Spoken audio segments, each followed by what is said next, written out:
Ta cruche sera toujours remplie.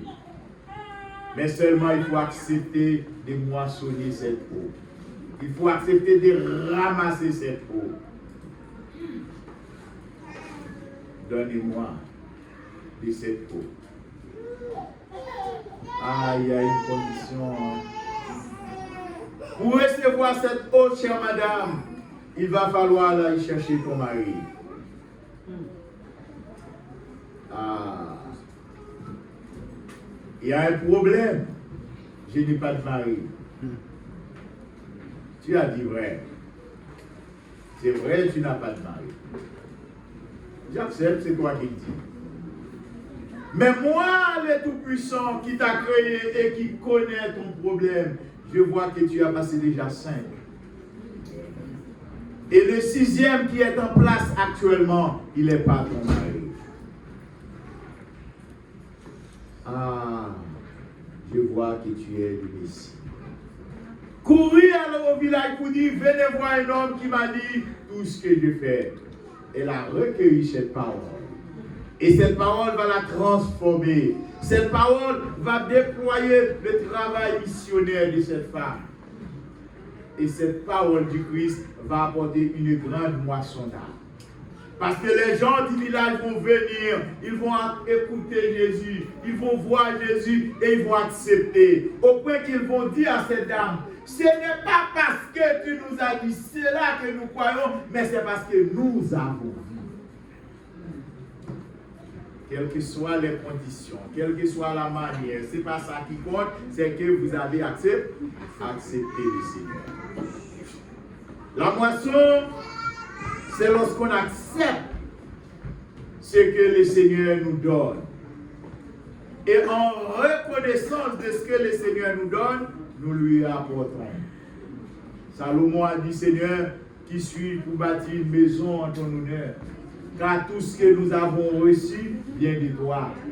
Mais en signe de reconnaissance, nous te l'apportons en adoration. C'est ce que vous faites lorsque vous rendez action de grâce. Lorsque Dieu a fait de vous quelque chose pour vous, lorsque Dieu a béni votre foyer, Dieu a béni vos entrailles, Dieu a béni vos enfants, l'année scolaire a terminé, qui est-ce qui n'a pas réussi ici? Y a-t-il quelqu'un ici qui n'a pas réussi, qui n'a pas fait sa moyenne? Y a-t-il quelqu'un qui n'a pas dans la classe supérieure? Qui va au CP ici? Hein? Qui va au CM ici? Hein? Qui va au CE ici? Ah, il y en a plein. Il y en a plein, pas vrai? Eh bien, il faut apprendre à dire merci Seigneur, pas vrai? Il faut apprendre à bénir Dieu, pas vrai? Il faut rendre action de grâce à Dieu. Parce que notre Dieu, il nous donne les choses les meilleures qu'il a. Nous les recueillons de sa main et nous lui les rendons en action de grâce. Il a dit, je rends justice à mon peuple. Je rassemble mon peuple. Et il y a deux types de héros, mes bien-aimés. Les héros de l'Éternel et les héros du monde. Pharaon avait ses héros. Ils se sont partis derrière le peuple de Dieu, qui est le peuple racheté, le peuple que Dieu a élevé pour aller lui donner gloire. Et ils se sont engloutis dans la mer Rouge. Quand vous lisez Exode chapitre 15, vous voyez la louange, l'action de grâce, les chants de remerciement que Marie a apporté pour cette victoire des héros de l'Éternel. Il a dit, Dieu a englouti dans la mer Rouge Pharaon et son armée, que le nom de l'Éternel soit exalté. Amen. Amen. On glorifie Dieu pour ses bienfaits, pour sa justice. Dans la vallée de Josaphat, c'est la vallée où Dieu brise les dents de nos adversaires. Il a dit, tous ceux qui s'élèvent contre vous en jugement seront tombés sous vos autorités. Tous ceux qui témoignent contre vous seront péris sous ton regard. Combien de fois vous avez des gens qui s'élèvent contre vous au travail? Vous avez des gouvernants, des chefs d'équipe qui s'élèvent contre vous. Après un moment, vous êtes venus, vous ne les voyez plus. Où est-ce qu'il est passé, M. Adoun? Où est-ce qu'il est passé, M. Malou? Où est-ce qu'il est passé, monsieur Mamadou? Où est-ce qu'il est passé, monsieur Paul? C'est monsieur qui m'a béqué. Il est où? Notre Dieu défend son peuple. Mais pour que vous soyez héros et vaillants guerriers de l'Éternel, en ce moment, dans le travail, lorsqu'on vous outrage, lorsqu'on vous maltraite, lorsqu'on vous méprise, ayez seulement le courage de dire, Seigneur, tu vois ce que je connais. Je porte ma plainte devant toi. Je sais que tu es vivant. Comme Michel, lorsque Michel était en prison et Akab est parti attaquer la mort en Galahad, lorsque Akab a passé l'autre pour dire, nourris-les de l'eau fraîche et du pain, et lorsque je retourne, je le jugerai. Ah, et Michel répond, si tu retournes en vie, c'est que mon Dieu ne m'a pas parlé. Mais tu sauras que Dieu m'a parlé lorsque vous courez de chambre en chambre devant les Syriens. À ce moment-là, vous saurez que moi je suis un héros de l'Éternel. Amen.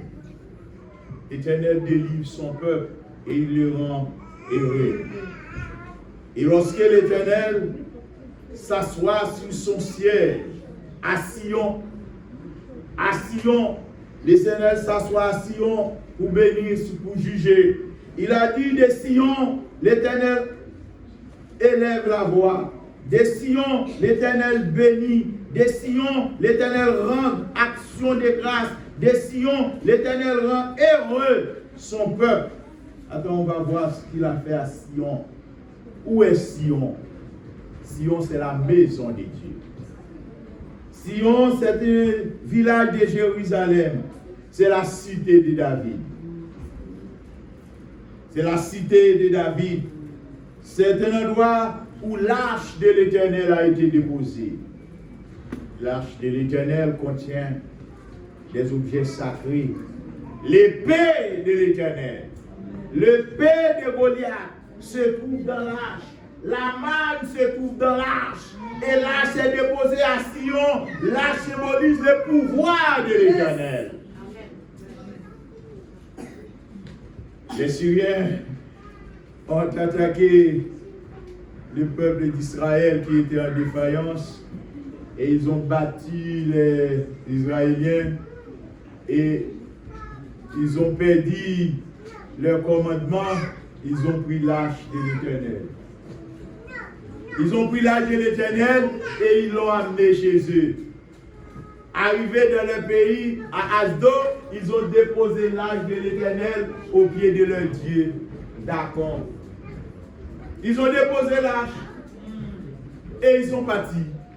Demain matin, quand ils sont arrivés, ils voient Dagon face contre terre. Dagon est tombé parce que l'arche de l'Éternel est là. Et peut-être Dagon était bien vissé sur ses boulons. Dagon était bien vissé. Ils ont venu le matin, ils ont relevé Dagon, ils ont révissé Dagon. Demain matin, quand ils reviennent, ils trouvent la tête de Dagon coupée en deux morceaux. Parce que la puissance de l'Éternel est là. Dagon ne peut pas tenir devant cette puissance qui est dans l'arche de l'Éternel. Parce que l'épée de l'Éternel est dans l'arche, l'épée a coupé la tête de Dagon. Quand Dieu rend justice à son peuple, il n'y a aucune puissance qui peut tenir devant sa face. Seulement nous devons lui faire confiance. Nous devons nous arranger devant lui. Et quand l'Éternel bénit son peuple, il le bénit abondamment. Il a dit, écoutez, la moisson est mûre. La moisson est mûre. Venez, foulez aux pieds. Quand il demande de fouler, il fait allusion aux vignerons qui ont récolté les raisins et qui foulent les raisins pour en tirer du jus, pour faire du jus, de rhum, de champagne, du vin, de toutes sortes de produits pour les rapporter de la richesse. Il a dit les cuves rigorgent. Cela veut dire qu'il y a une abondance, il y a provision, mes bien-aimés. Et aussi, il a dit, ce regorgement symbole aussi la méchanceté. Il symbolise aussi la méchanceté. Par exemple, on peut dire en Haïti, la cuve de la méchanceté regorge. La cuve de la méchanceté regorge. On s'interroge. On s'interroge. Comment une nation est-elle devenue comme ça? Jeudi dernier, j'ai parlé avec un collègue de travail. En me parlant, il m'a dit chez nous. J'ai dit, arrête ton histoire chez nous là. Il n'y a plus de chez nous, mon cher. Qu'est-ce que tu parles de chez nous? Pourquoi tu vas pas à l'église pour implorer Dieu? C'est chez nous, c'est quoi c'est chez nous là? Il n'y a plus de chez nous. Il n'y a plus de chez nous. Nous devenons, notre pays devient une synagogue de Satan. Notre pays devient comme Babylone, où Satan bat son pouvoir, où Satan déverse ses venin de haine, de méchanceté, de vol, de justice, de pillage et d'assassinat. Les héros de l'Éternel doivent se lever pour implorer comme Josaphat l'a fait. Et ces héros de l'Éternel, c'est vous et moi. Amen. Nous devons invoquer la justice de l'Éternel pour demander à Dieu de rendre justice. Nous devons ensemble confesser.